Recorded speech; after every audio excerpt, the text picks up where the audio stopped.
Okay, so Pierre Poilievre, the answer is in the question. The Americans to determine our economic destiny. Your question, it contains in it the problem. Why is it that after the lost Liberal decade, we are so dependent on the Americans for everything? For example, if the Energy East pipeline were approved today, there would be 1 million barrels of oil going from St. John to Europe. That is... You know what Europe is trying to do these last 3 years since the war in Ukraine? They are trying to get away from Russia's oil, right? They don't want to pay Russia for the oil because that's pretty much just funding the war, even though you don't want to do it, but it's funding the war. What other option you have? You can buy the oil from US, right? Or you can buy it from the cartel, from OPEC, which pretty obviously was on the side of the Russia. Like they decided that they're gonna make profit of this war rather than try to help the rest of the world. OPEC, it's I think it's Saudi, it's UAE, it's the Middle East, right? That's so that's who sells the gas to Europe as well. And now imagine Canada with their resources of the gas, if they can ship it to Europe, if Europe can actually get away from Russia, the benefits for Canada would be incredible. Like he said, 100 millions per day. Then Europe would get away from Russia, which would affect Russia's ability to continue in a war with Ukraine. Don't get me wrong, I'm not naive there. Russia, big, Ukraine, small.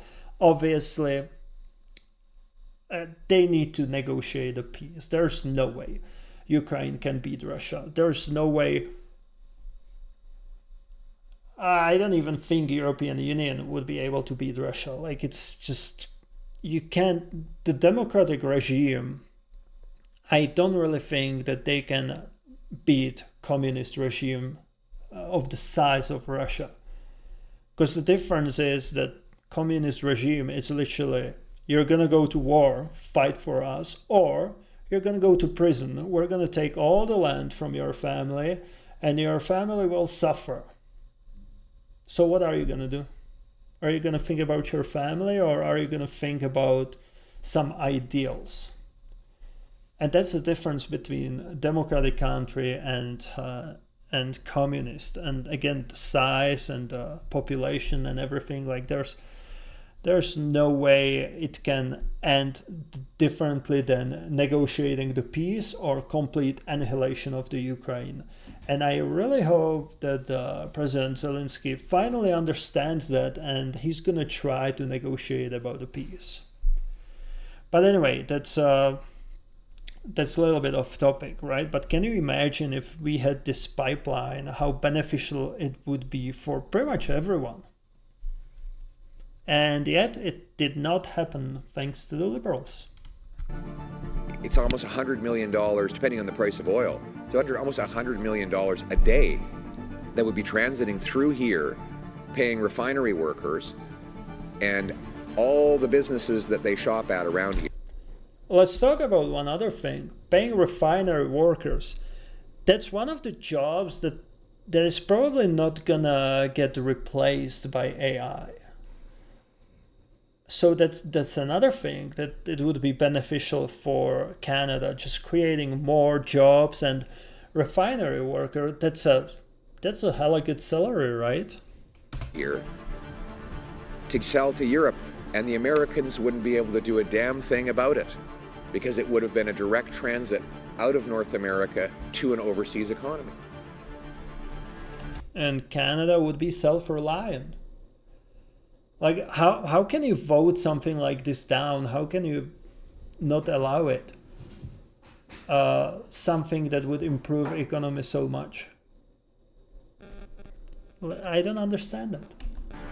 We need to bring that home. If we had a national energy corridor today, St. John would not be so reliant on the Americans.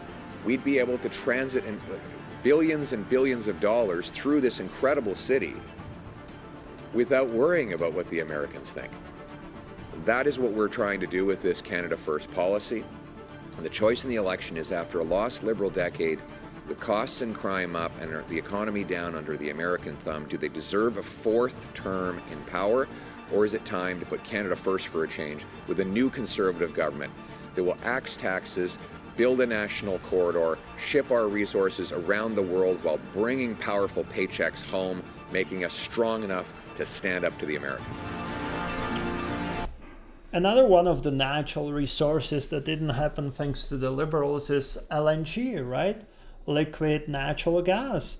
And guess who would be a big buyer for that? Europe. And why? The same story, because they get the gas from Russia.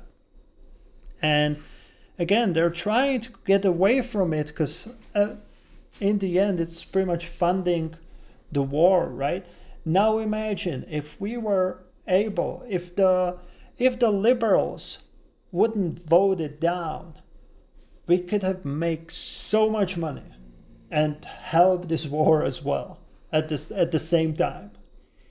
But no, now we're funding Ukraine, which to me, funding them from the taxpayers' money, I'm sorry, that's a treason. That's a treason on the part of the Liberals. Like, that should have been going through the referendum, asking Canadians if they agree with this, if this usage of the taxpayers' money, because the taxpayers' money, the taxes are supposed to go to the country to improve the infrastructure, just maintenance of everything, right? Just to improve the Canadians' life. But what happened over here is somehow we ended up funding Ukraine without the permission from the taxpayers, right? I mean, you can say that they voted for Liberals and that's why it's not a treason, but I still don't agree with this point.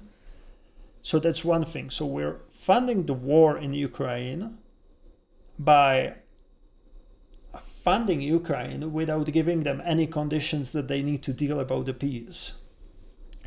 And then, thanks to the Liberals shutting down pipelines, LNG, all of that, we're kind of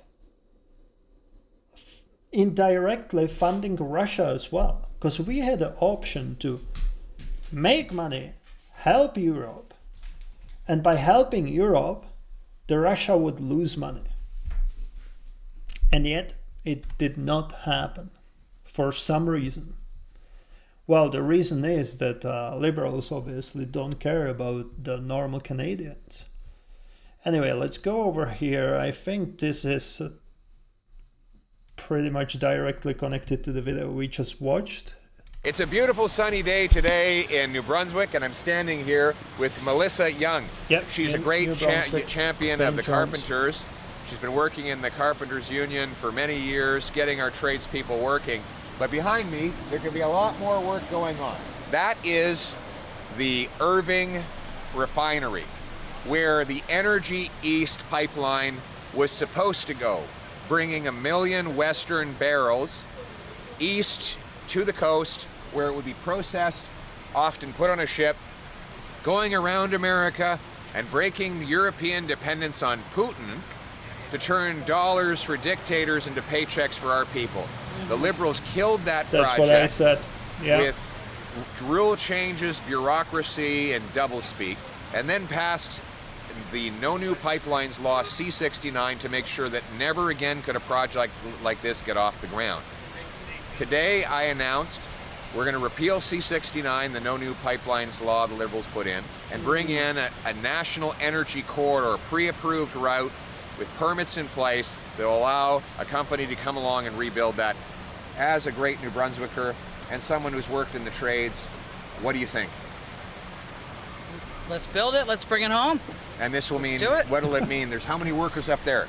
between 3,000 and 4,000 at any given time that are working in that refinery right now. And there could be many more if there were more Western oil being processed over there. And what would it mean spin-offs? Here we are just minutes away. We're at the Carpenters Union Hall. Refinery workers, it's all the workers. How will it spin off? Every building on this street as you go up is a spin-off building or company that gets business as a result of the work that's going on at the refinery. So there'd be huge spin-offs. There's hundreds of people just working on this street for all different businesses. Yeah. So it's huge. It's huge. I don't think Donald Trump would be very happy about it, though. No, he wouldn't. Well, can't help that. Yeah, because frankly, he'd have no control over it.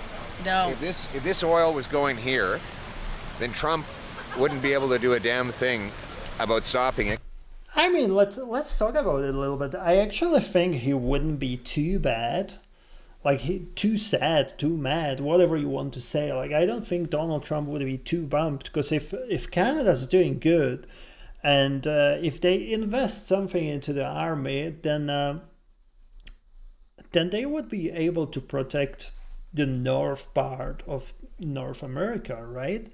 And I think if Donald Trump is being honest about why he's joking about Canada becoming 51st state and the Greenland and all of it, like, if Canada has a solid army that would be able to repel the threat coming from the north, I think President Trump would be actually happy about it, or definitely it would be a better situation than what it is now. So, but that's just my guess, right? And it depends on if President Trump is honest about what he's mentioning, his reasoning is for tariffs and everything like that.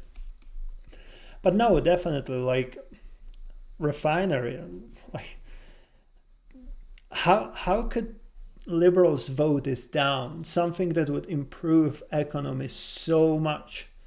And let's talk about it. Like, Canada is just like number 120 in pollution in the whole world.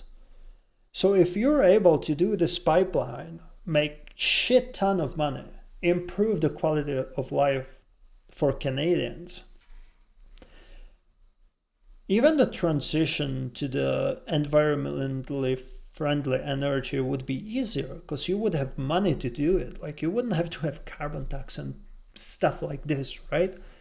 If you're a rich country, it's going to be easier for you to change the infrastructure in comparison to having a shitty economy and just pretty much threatening your whole existence because you want to get rid of the fossil fuels by, I think it was originally 2035. Like, I don't know, thinking about it right now, how realistic is it for you to be able to afford electric car? Like, electric car is twice as expensive as the normal car. How do you want me to be able to afford it?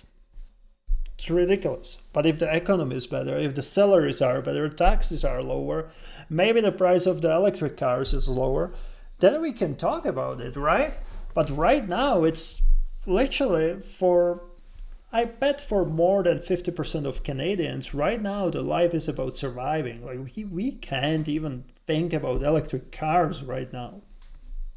Because it goes east over the Atlantic to the European market. Mm-hmm. But because the Liberals killed that, the oil goes to Trump and he gets to hold us hostage. Mm-hmm. That's the lost Liberal decade of rising costs and crime and a falling economy under America's thumb. Don't give them a fourth term to do it all over again. Nothing will change. If you vote the same, you get the same. Same Liberal ministers, same... Exactly, definition of insanity. You can't do the same thing all over again and expect the different outcome. If you give them fourth term, what do you think is going to happen? Is anything going to change? Not for the better. What's going to change is we're going to have a carbon tax back, and it's going to be even higher with no rebates or anything. Like, even with rebates, how ridiculous it is. Like, if I have non-efficient house that I need to heat up more. I have, let's say, my whole family would drive the car, so we use more gas than everyone else. And yet somehow we have the same rebate as someone who's driving an electric car and using, I don't know, electric heating system or something like that. And yet they get the same rebate like we do, even though we're spending more on the carbon tax. That's just ridiculous to me. But anyway, back to the liberals, like you can't expect different outcome. With conservatives, I'm not going to say that Pierre Poilievre is going to fulfill every promise he gave. I can't guarantee that for you, right? But the thing is, with conservatives, we have at least a hope for the change. And it's very sad to say it, but right now, in this situation, that's the best we have. And don't get me wrong, I'm conservatives. I trust this guy. But again, you have liberals on one side, and you can judge them by the experience with past 10 years. With 3 terms they already served. So you have experience with them. You can judge them based on their actions.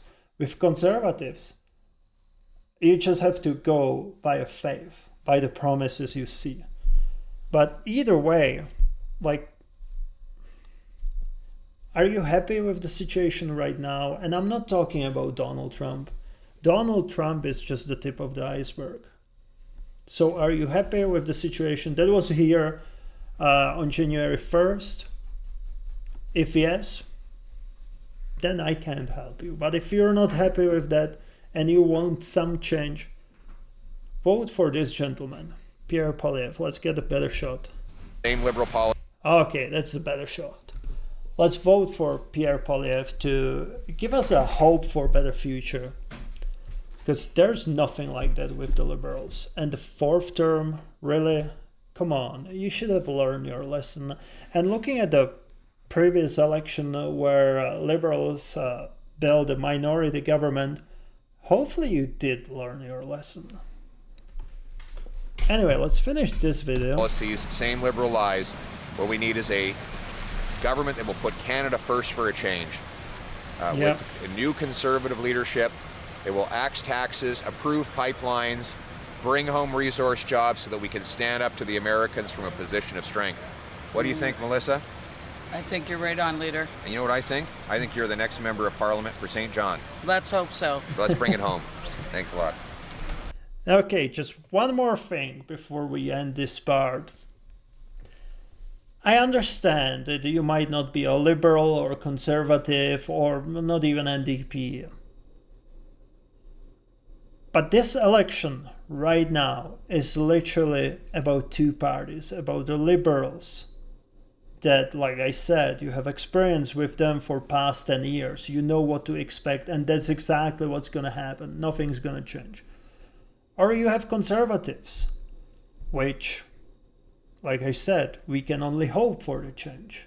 And it looks like they have a good plan to change everything. I know it might not be ideal, but if you vote for someone else than these 2 parties, you're just, or someone else than conservatives, you're just handling the win to the liberals. So even if you're not 100% sure if you want to vote for conservatives, vote for them. Because then it's going to be another liberal term and it's going to get worse and worse. That's just my take on it. I understand that you don't want to vote, that you have some ideals and stuff like that. But right now we're in the situation where it's either liberals or conservatives. If you vote for anyone else, you're giving the win to the liberals.